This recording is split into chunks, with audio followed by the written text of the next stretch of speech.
ఇక్కడే నిలబడికి చేత కాకపోతే ఇక్కడ నిలబడనిది, ఆమెన్, వినాలి, ఇక్కడ నిలబడనిది రేపు జ్యేష్ఠుల సంఘములో ఎలా నిలబడుతుంది అనుకున్నావు?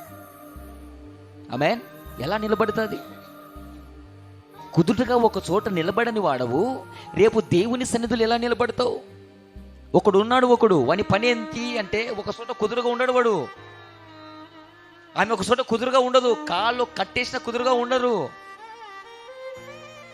దాని వ్యవహారం ఏంటంటే సంచరించాలి, తిరగాలి. ఒక చోట కుదురుగా ఉండరు. దీని పేరే పరిశుద్ధ గ్రంథంలో తిరుగుళ్ళ ఆత్మ. వానికి తెలియదు ఎందుకు తిరుగుతుంటాడో. ఇంటికాడ పొరపాటున ఉండడు వాడు, పొరపాటున ఇంటికాడ ఉండడు. అది స్త్రీ అయినా పురుషులైనా పిల్లులైనా పెద్దలైనా కుదుటగా ఇంటి దగ్గర కాలు నిలబడ వాళ్ళకి